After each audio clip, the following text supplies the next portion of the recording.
The ultimate goal of the Urban Servant Leadership Unconference, we want to be able to bring together as many pieces of the puzzle as we can so that ultimately we put together a picture that helps us see and to understand what a valuable, sustainable community needs to look like.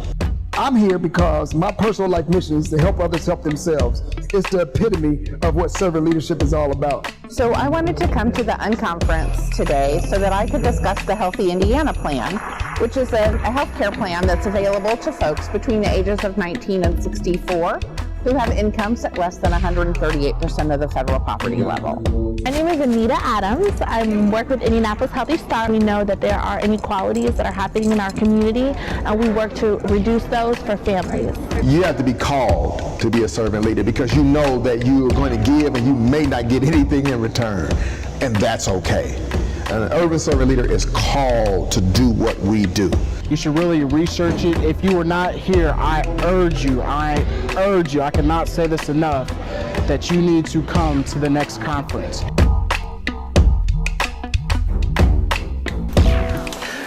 What's up, everybody? Pastor G, Community Conversations is on. I want you to go and like, share.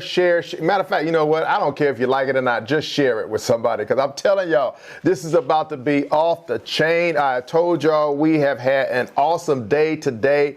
We heard, of course, from our brother James Melton. He's a pastor here in Indianapolis, but he also is over there at Fathers and Family. He works there with them, doing a great deal of work in our community. We also just got off the line with Tyree Coleman. The elder was on the line with us just a little bit ago, sharing some great insight, great wisdom about what we need to be doing to move forward. And now I know all of y'all have been anticipating Sister Destiny. She is in the house. She is over here on the side, smiling, laughing, giggling.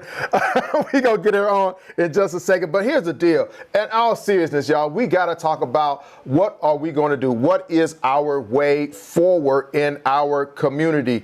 And so today I want to deal with that. But before we go there, I want to make sure y'all need to know that the comments box is open. At any time you want to drop in a message, I'm watching it right now so I can see the comments that are coming in. We can add those to the conversation. Also, if you haven't already pre-registered for the Urban Servant Leadership Unconference, it's virtual this year, August the 15th. We're bringing in speakers from all over the country. Community activists from all over the country are coming in. Memphis, Washington, D.C., Detroit, all over the country. We're bringing them in, and we're going to share information about what's working well in other cities, as well as what needs to happen in our community. But right now, y'all, let's get ready to welcome to the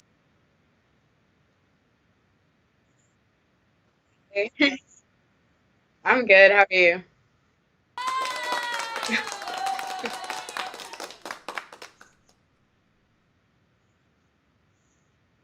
We want to thank you for joining with us today. We do recognize you could be doing a whole lot of other things, but simply because you decide to hang out with us, we really appreciate it. But let's jump on in because Destiny, you are a senior, a rising senior, as you all call it, from Ohio State University. But more than that, let's talk a little bit about you've done a lot of great stuff in your first, 22 years, I'm assuming? 21, 22, 20? 20. Oh my God. In your first 20 years of life, you've done a lot. Could you share with those who are listening right now a little bit more about who you are and what you've been up to? Yeah, so at Ohio State, I'm pretty involved on campus. I'm a moral scholar, so our scholarship program is all around social justice, leadership, and academic achievement. So on our campus, we have a lot of different programming and stuff like that along those lines of social justice advocacy. So a lot of the knowledge I've gained is through my scholarship program. I've been a mentor. I've been a host for our early arrival program. I've sat on our leadership advisory council. So those are a couple things related to that. I am involved in student government. I'm the director of governmental relations. So I head a committee of great people who are all dedicated to getting our student body more civically engaged on campus with voting and political education, as well as providing testimony and just advocacy around different pieces of legislation on the local, state, and federal level. So that's a big chunk of what I do and what my senior year will be dedicated toward. And within student government, myself and my friends Amanya and Ose and a couple other great people helped with pushing forth a Black caucus in our student government. We had like a little protest kind of type of thing back in February, and that's been super big, and that was like a life-changing moment for me, honestly, and what I really wanted to start doing more of. I've had a couple of internships. I spent my fall semester last year in Washington, D.C. I interned at the Federal Judicial Center. I've interned for a state senator. I've interned for the Democratic Party in Ohio. So I've gotten a lot of experience in a lot of different realms. But other than that, I'm just studying political science. I'm a Teach for America early admissions court member. So next year when I graduate, I'll be in the classroom, and we'll see where life goes from there. Hopefully a JD, hopefully going to run for office. I don't know. But yeah. Gotcha. Okay, so one of the things, whenever I hear someone who is doing what you're doing, especially when I look back in history, there's typically sort of a moment that that encourages someone to follow a certain path. Sometimes it's because of something that their parent dealt with, or something that they experienced as a child, or something that another close family member has dealt with, and that kind of helps to shape what a person decides that they want to go on and to do or be. At 20 years old, at what point did you know this was the route that you wanted to take, and what was going on? What was your life like in that moment that you made that decision? Yeah, so I think that I'm extremely family oriented. So I'm for sure my brother's keeper in a lot of things I do. So a lot of the things that I've done has always been I have a younger brother, and so everything I really do is for him, to set that role, set that example of things that he should do and should surpass in everything that I do. So I think like in that moment that you made that decision. Yeah. So I think that with all of that combined, I think me being in this position where I am an older sister, I'm very critical of myself. So throughout my life, I think I've always made sure I'm taking the higher road and things. And then as I got older, closer to around my freshman year of college, I was going in biology pre-med because I want to help people. That's kind of what I've been doing a lot. But I was just I wasn't engaged. But I've always been a person that's super involved with like politics and stuff going on. So the 2016 election, I think, definitely was my moment where I was like, I need to do something more instead of complaining. And then it didn't take me till around sophomore year of college where I was just like, what could I do that I'm super passionate about, and I don't care about the money aspect. I just want to do it. I'm passionate about it. And it was politics. It was advocacy work. So in those moments, I guess leading up with all my family background and stuff that's going on in the world, I think has really inspired me to take this path of advocating for people. And then just every single day there's something new. So I think every single moment of every day has allowed me to continue this passion of where I'm going to go in life. Now there have been a lot of things that have happened throughout, the past 10 years or so. You mentioned 2016. Not sure exactly what happened in 2016 that pushed you, but over the past 10 years or so, there's been a lot going on. So for instance, when there's been school shootings, a lot of the students kind of got involved. Now you see a lot of environmental justice going on. A lot of young people are involved. Are you finding more or less enthusiasm amongst your peers, African Americans, with regard to stepping up to the plate in the various areas where we have some challenges? Again, environmental justice is a big deal in our community, whether we step up to the plate or not, whether pastors get involved or not. For our young people, environmental justice is a big deal. But I'm not sure if we're in those conversations as young African Americans, right? So what are you seeing as your role continues to increase as a young person? Are your peers in it with you, or do you see some areas where we could improve? Yeah, so I think at Ohio State especially, I think our Black community is extremely involved in a lot of different realms of life. And I think that has been really inspiring because I'm able to see the strides my peers are making in business, in environmental sciences, in medicine. I'm getting all of that exposure. And I think that's, especially for my older peers that just graduated, I think that's super influential in things that I'm doing, and I think that's something I see a lot. But also understanding that that is a small group of people compared to the rest of America and my peers in my age group. What I will say is what I'm seeing is there are some people that are extremely passionate and stepping up to the plate for a lot of things, but then we have some people that kind of are not scared per se, but I would say don't really hop onto this advocacy path or fighting for rights or something, that path. They're not hopping on that until it's more so a trend. So I think that's something that I've been seeing amongst my peers and people my age. And I hope that people are understanding that you don't have to wait for someone else to do it. You can just go for it and do it. And I think that's kind of what I've been doing, is just okay, if it's not being done, I'm just going to do it myself. But I really hope that I've seen it a lot, but I hope more people catch on to that and you realize you are the change you want to see in the world. Okay, so to be about as contextual as you can get, as textual as you can get. Watch this. Right now is a great moment to ignore the fear, because you've got a global movement that is going on and demanding change that many, many young people are involved in. Do you think that this is the moment for your generation, as well as the ones above you and right below you, to really get engaged? And then I'm going to ask you, how far, how deep of a level of engagement do you believe that this moment will produce for your peers? Yeah, so I strongly believe this is the moment. I think that we are not going to be able to change everything that's wrong, but I think that a bulk of what's going on can change with this momentum behind what's going on. I think that there's a lot of more radical focuses of our youth that I think is super important. That's moving beyond little subtle changes and pieces of reform and policy change that's going on.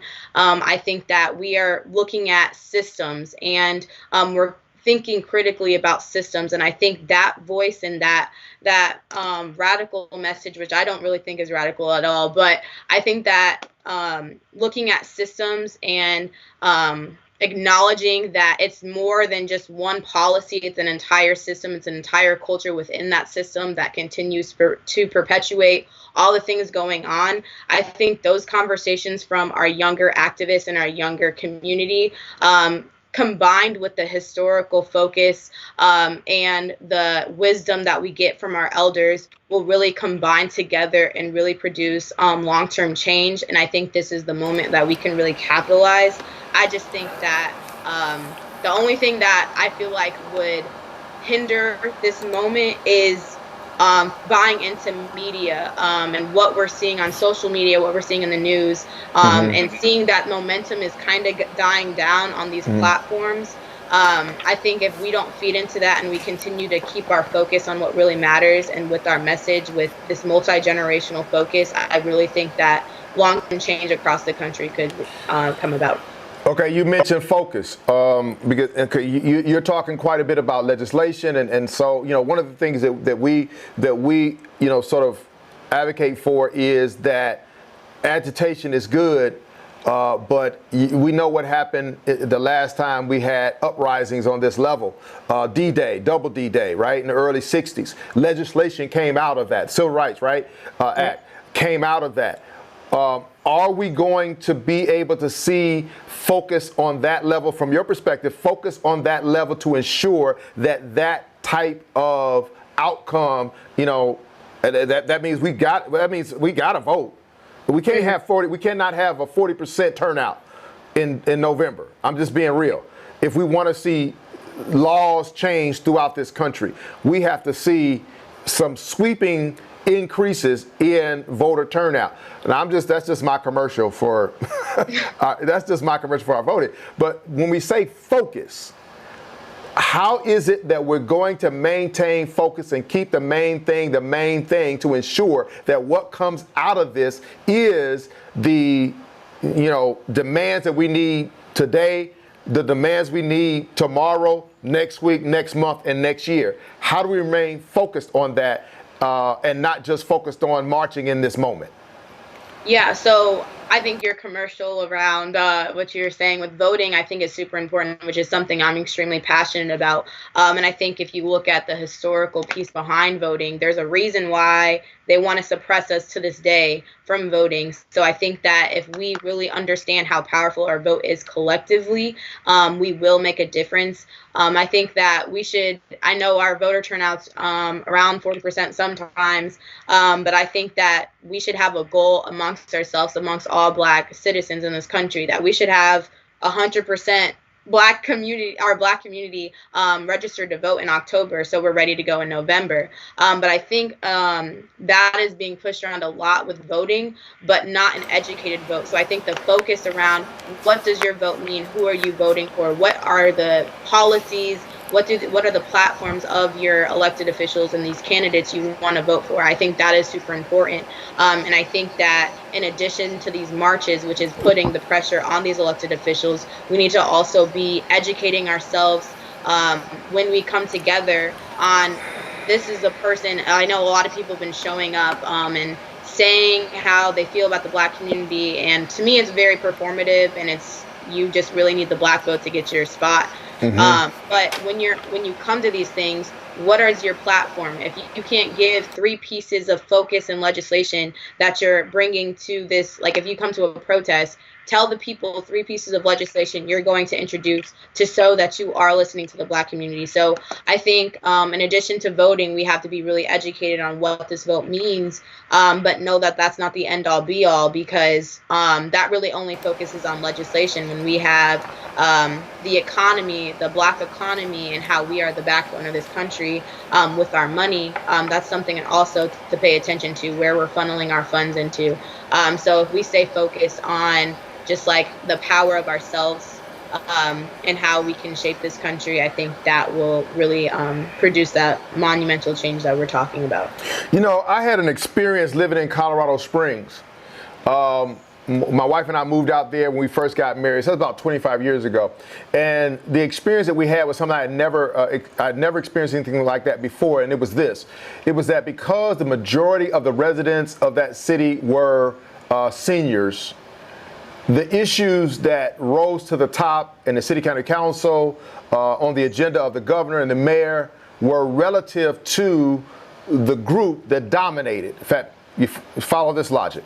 Yes. And so in our community, yes, we have issues with health disparities, economic development, food deserts, right?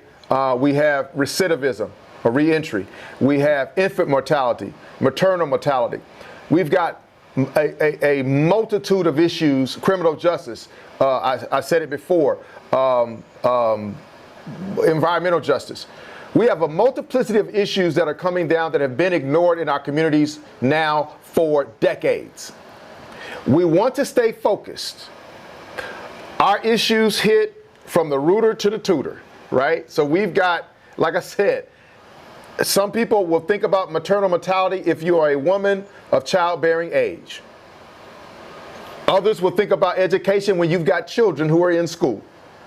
How do we, from your perspective, as a young person who is already taking on leadership, who's already looking at what we can do to move forward, when we've got such a vast number of course we got ideas, but I want to know from you, what do we need to be doing? How do we need to be structuring these conversations to move agendas that have issues that are maybe not as important to this group, very important to that group, Medicare, Medicaid, right?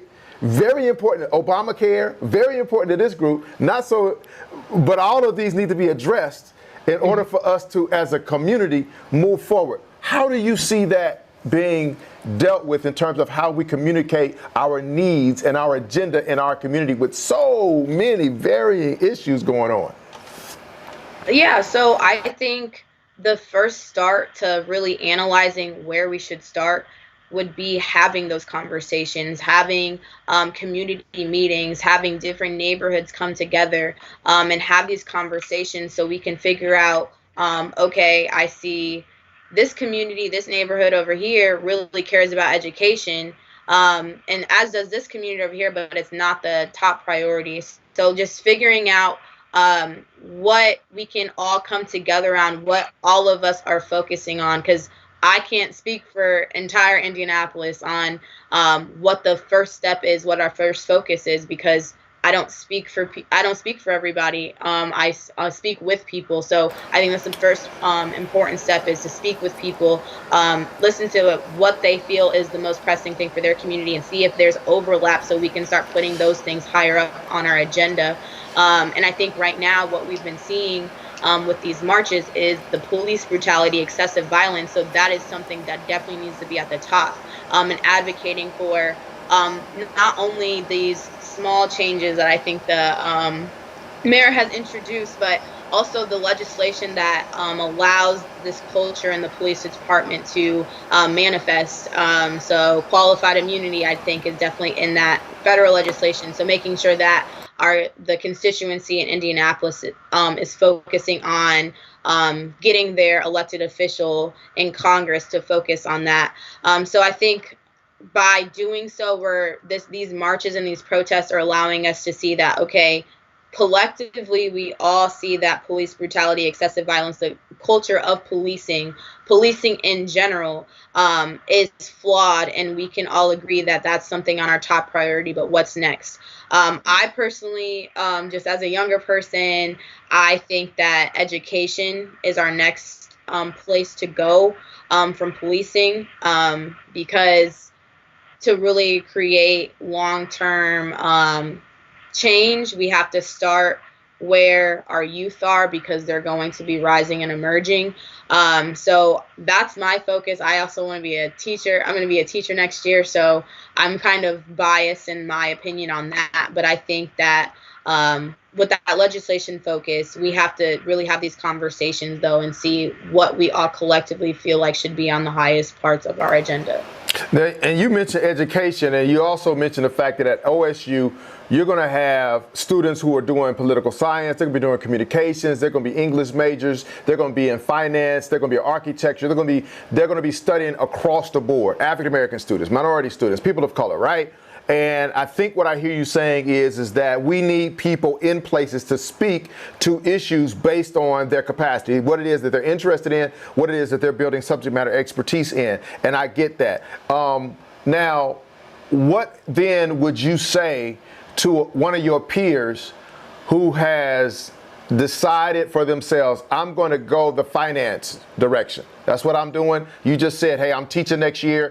Right? You've already said you've done some work in the State House. You're getting your degree political science. You're dealing with public policy. You're in the Senate. You're doing a Democratic part. You're doing your part in your lane where you are. You've got somebody over here. They're doing something in finance, but they don't see the connection between their discipline and their responsibility to the community. What do you say to that person when we need all hands on deck in all of these areas?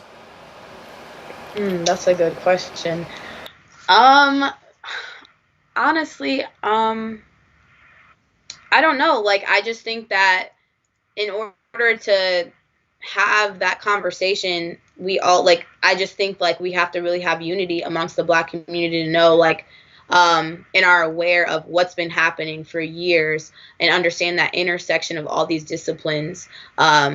I have no idea what I would say. Honestly, I would just feel like there's, like, for me, I know there's policies in play that impact the economy.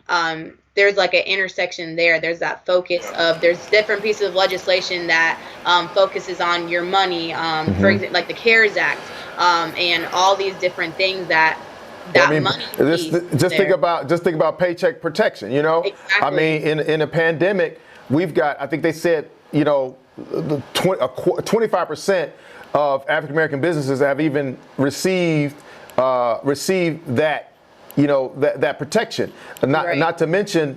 And I guess this is my point. When we're looking at a deficit of $70 trillion in the African American community, when we're seeing hundreds of $millions sapped out of our community every year just due to the fact that our properties are valuated less than everyone else's simply because of the color of our skin.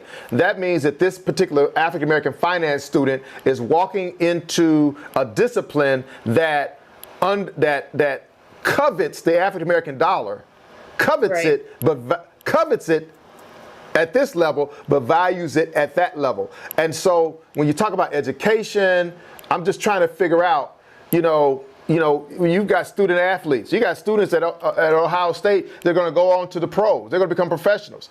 And yet Colin Kaepernick is told to play and not think, right? Use your body, but don't use your brain. At what point are those who are walking into these disciplines recognizing that you're literally walking into systemic racism, right? As you pick up your degree, you walking right when it doesn't matter if it's housing, automotive, it doesn't matter if it's healthcare, right? We're discriminated against in healthcare. COVID-19 showed us that, right? They tell us, well, we'll give you some medicine and y'all just figure it out. So this is one of those things that I'm really concerned about, because between now and your graduation, right, we're going to lose another 150 African Americans in the city of Indianapolis alone due to homicides, right? That means that there's at least 150 families traumatized. Now we're getting into mental health. Right. That, you know what I'm saying? So this is where I'm trying to figure out, in that time frame, how many more young people can we get engaged in this process to help turn some of this stuff around? Because while we're waiting, we're losing millions of dollars. We're falling further behind. People are still dropping out. And all the gains that we thought we were making, we're making less and less and less and less. And so let me ask you this. How much support are you getting, not only from your peers, but from others outside of your peer group, to ensure that you have what you need in order to do the work that needs to be done and sustain it, you know, as Martin Luther King talks, that arch towards justice? How much support are you getting, do you have from your peers and outside your peer group to actually stay in the fight?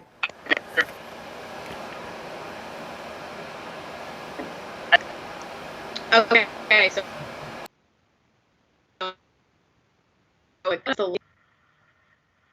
I think, okay.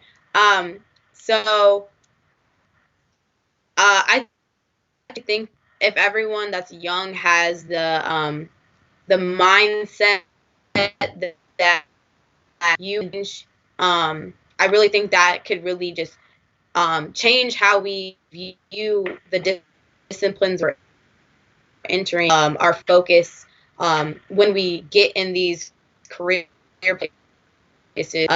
If we understand that one day these disciplines enter top, so what are we going to do to get there, and at what cost? And I think we have to focus on making it better for. Really think that that's a big aspect that I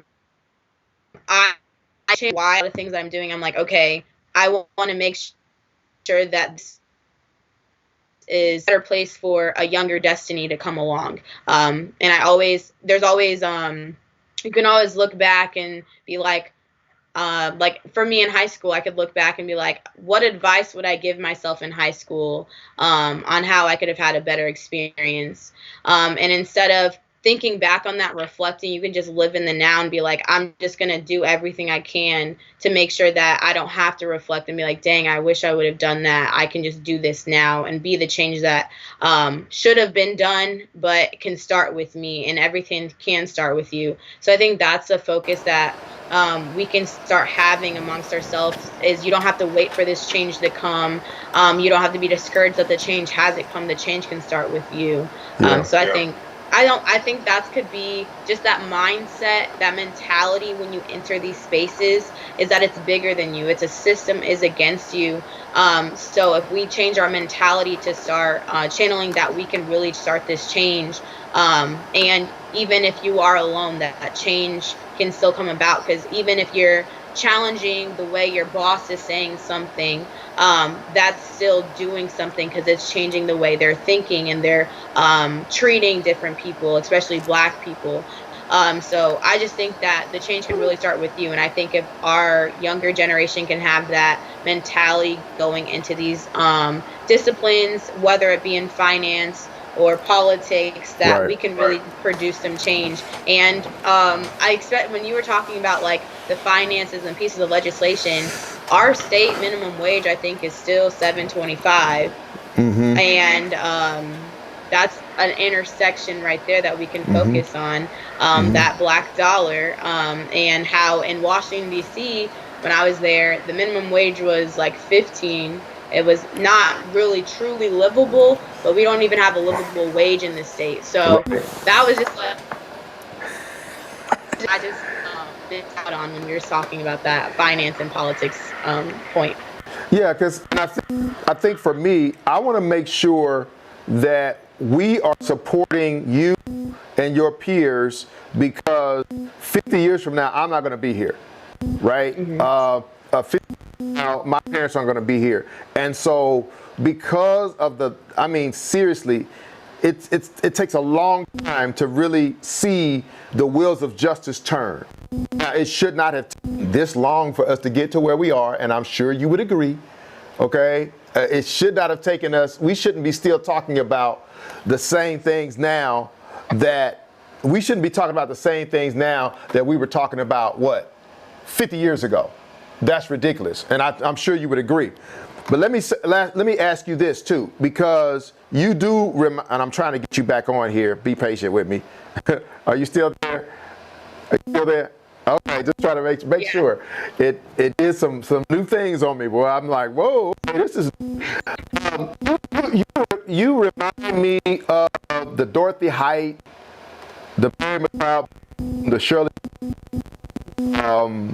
In your aspirations, the things that you want to see happen, whose life experience are you tracking to do the work that you're doing? Who are you looking at? Whose life, sort of researching? Yeah, so I love history, so I'm channeling a little bit of everyone. I think Ella Baker, with those protests that were organized, was really something that I channeled with that nonviolent focus. And it was, if you don't know, Ella Baker and SNCC. So Ella Baker for sure. Fannie Lou Hamer, definitely. Shirley Chisholm, Unbossed, still to this day, is a great, great phrase. Timeless. But I think there's so many different Black women in history that I think that they've had so many of this, like so much influence on where we are today, and don't typically get enough recognition. Who else? Angela Davis, of course. I'm reading some of her books right now, and just analyzing that focus. And I also think about the Black women in history that had the potential to make a stride, but weren't giving that platform. So I'm talking about Claudette Colvin and her experience with the bus boycotts and stuff like that. But her voice wasn't amplified in the same way that Rosa Parks was. And Rosa Parks was great. But I'm saying, like, what else could we have done to elevate her voice, that young Black woman's woman's voice, darker skinned voice, when we were doing these things, and how much change that could have produced if we chose to amplify someone else. So I think in addition to channeling all of their focuses, their just their influence, I think I'm also remembering a lot of the forgotten Black women in history that never got that chance to be amplified. And I think that especially younger Black women have a lot of experience of not being amplified enough.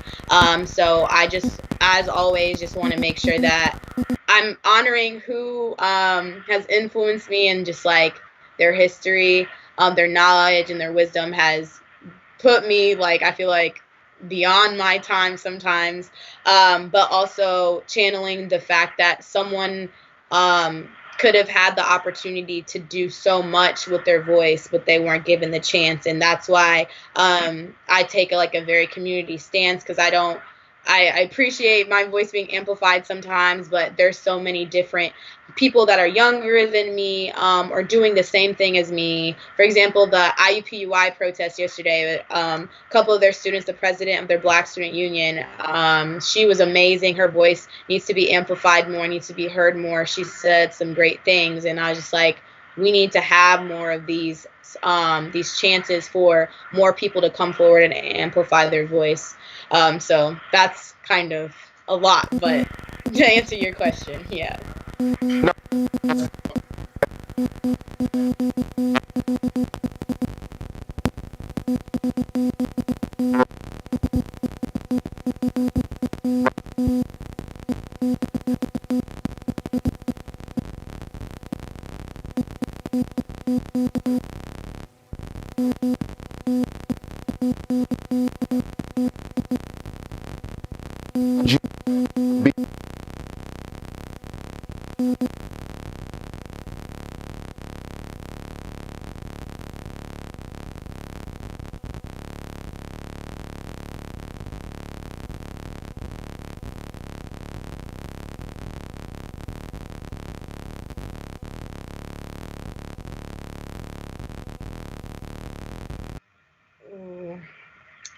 I think spaces for community conversation and continuous ones I think are a great starting point for me, where I want to really keep going beyond these protests and having that time to reflect and digest and kind of get out our emotions a little bit as a community, and look around in the room and see that we're all feeling the same thing, and see that we're not alone. So then when we get those emotions out, we can start thinking really for the future of, okay, we have this out here on the table, what can we do with it?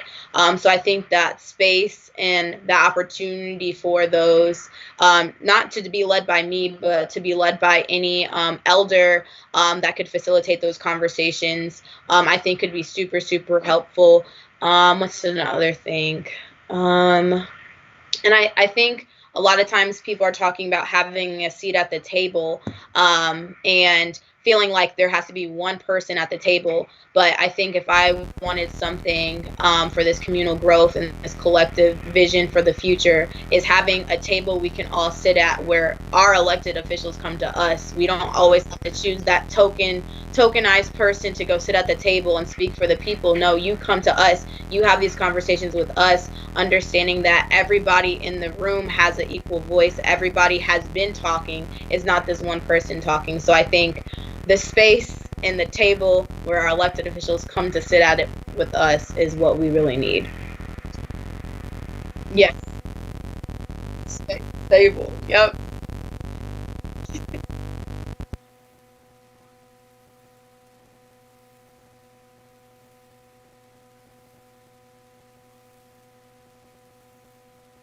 Mm.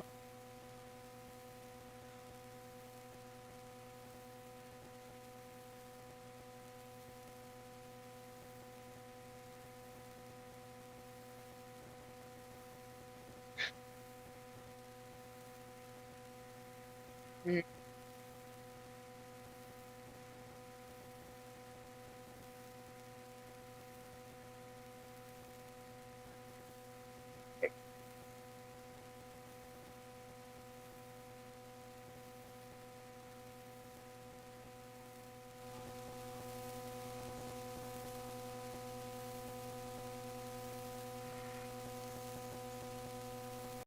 All right, there we go. You talked a lot about. Hold on. They're telling me they can't hear me online, so we're gonna switch up. You talked a lot about spaces, right, where we can come together and communicate. One of the things I want to make sure that I encourage people to do is to ensure that you go to uniteforchange.org and that you register or at least RSVP for the Urban Servant Leadership Unconference. I heard someone do a video earlier this week and they said, hey, all these different organizations, they have their agendas and they mention Unite for Change. We don't have an agenda. We don't have a list of things that we're advocating for. We don't have a list of demands. And we're not going to have a list of demands because what our role is to bring the voices of others, organizations, AACI, ND10, Young Lions, whoever. Our job is to bring them all together and to say, hey, this is what you're advocating for. This is what you're advocating for. This is what you're advocating for. And then from there, we need to begin to have that conversation where we determine for ourselves, what do we need today? What do we need tomorrow? What do we need next week? And what do we need next month and next year? We need to have that conversation. So I echo the fact that this interview, the governor should be watching. The mayor should be watching. The prosecutor should be watching. The chief of police should be watching. Is this making sense? Yes, they should be coming to these things. Exactly. You don't have to come to them. Time out for us coming and trying to fight over a seat. We're having conversations. And if we're not having enough, we need to have more, right? We need to have more on conversation. Yeah, we're virtual. Yeah, we're social distancing. I get that. But we need to have more conversations, and they need to get off of their rusty dusties and move from the city county building down into the community to hear what we're talking about, because we are talking. We are having these conversations. Now, we need to have more, Destiny. We need to have more, okay? And I agree, we need to have more. And we will. We're going to start on August the 15th with the Urban Servant Leadership Unconference. This is our 6th event that we've had. And so we're looking forward to having you involved in the conference. If you haven't already hit Faith Gerton, my daughter, y'all were tweeting with each other a few weeks ago. But she's chairing the committee this year. She's got a group of individuals, young people that are working very hard on the unconference right now. As we speak, they're having a meeting upstairs, a Zoom meeting upstairs about the speakers and all that. So let's keep having a conversation, y'all. What Destiny said is right. We must have more conversations and hear from more people and be more strategic about what it is that we want and invite them into our conversations and stop fighting to get into theirs. Now, that doesn't mean we don't need to have somebody in the State House. We need to have people running for office. We need to have people, elected officials. We need to have people in paid positions. But we also need to be having the community engaged. And so, again, I just echo what you just said. We need a stable. Right?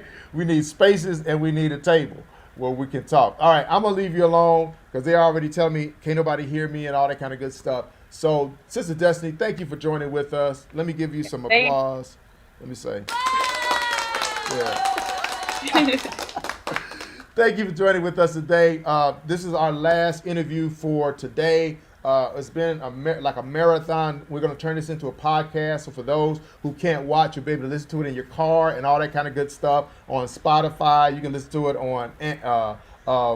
You can listen to it on Spreaker. You can listen on Google Play, all of that stuff. We're going to be everywhere with this podcast once we get this thing edited. So y'all stick and stay close so y'all can see that. Again, this is Community Conversations. If you haven't gone and pre-registered for the conference, go to uniteforchange.org. Go ahead and pre-register for the Urban Servant Leadership Unconference. Also, take some time to go to the Gaps and Overlaps page. And you can do that too, Sister Destiny, where you can see we got like 47 demands and 47 agenda items from community organizations all throughout our community.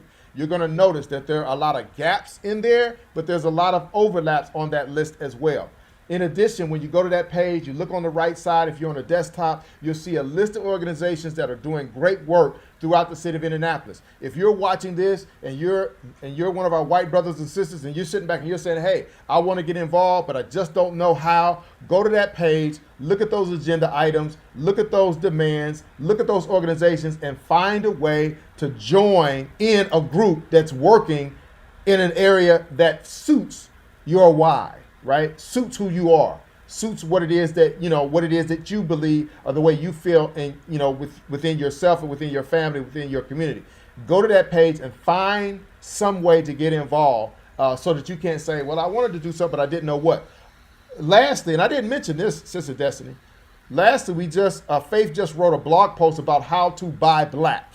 How to buy black. If you go to that website, hit the blog, she's listed like black restaurants in the city. If you're looking for a place to go tonight or whatever, black restaurants. And then we're also going to expand upon that so that you have a full list for the Black Chamber of other businesses that you can patronize. Because I think Blackout Day is coming up, is it not? Like July 7th or something like that. Faith is on top of that, I'm not. But all of that is going to be on our website so you can buy black. You can support black businesses, and also we're working on Breakout 2020, which is going to help you start a black business, and not only start it, make sure that you can be successful as an African-American business owner in this community. Yeah, we're doing just wonderful stuff. So y'all stay with us. Again, I appreciate you coming on. I'm going to go ahead and pull off of this one. I want to thank Dr. Ruth Lambert for joining with us. I want to thank Ann Robb for joining with us. I want to thank Troy Anderson all the way up there in Fort Wayne, Indiana. We've had some folk on from Nashville, Tennessee today. I want to thank all of y'all for joining with us. Y'all go to the website. Somebody asked, where do I see the list again? Go to uniteforchange.org. And in the little slider, the little images that slide across the page, you'll see gaps and overlaps. Click read more, and it will take you right to that page, and you'll get to read that. And then also, if you go there, and if you're an organization and you have an agenda or a list of demands, you can click a link and add your list of demands to that page so that you can be heard as well. All right? Now, we're going to do what Destiny said, y'all. We're going to keep having community conversations. So if y'all have any questions, y'all hit her up, look her up. She's at OSU over there in Ohio. Where are you? How can people find you, girl? I have social media. So I have a little Facebook page. It's just, I think the username's like Destiny Brown 317. You can like or follow it, and then you can message me from there. That's been a way people have been contacting me, or Instagram and Twitter. Like that's how Faith found me. So yeah. All right. So y'all know what to do. Hit her up on, if y'all don't have Twitter, if you ain't got all that other stuff, hit Pastor G, and we'll get it to Faith, and Faith will tell her whatever you said. But I tell you what, we can get the word to, we can get into communication with her because she's doing great things. You got any other marches coming up, any other gatherings, anything? No, not that I can think of. I'm trying to find some ways to get the youth involved more, some kid focus, because I know they're seeing this stuff on the media and they got to know how to channel their emotions into action. So trying to figure out the best strategy for that. Wonderful. All right. Y'all keep up with Sister Destiny. This is Pastor G. I'm going to go ahead and get off. We're done for the day. Thank y'all. Share these conversations with as many people as you can. I am so thankful that we have a voice from our younger generation that is activated. She's not only activated, she's educated, right? And she's going out and she's not only getting the information and she's turning it into action. All right. So thank you for your work. We're going to support you. Let us know if you ever need something. Indianapolis, thank y'all for hanging out with Community Conversations. I'm out of here till we meet again on next week. We'll talk later. God bless. Peace, y'all. Thank you. Somebody said great show. You gotta get you some earbuds next time. Get some earbuds. We can hear some hissing, and you can hear my voice coming through your system.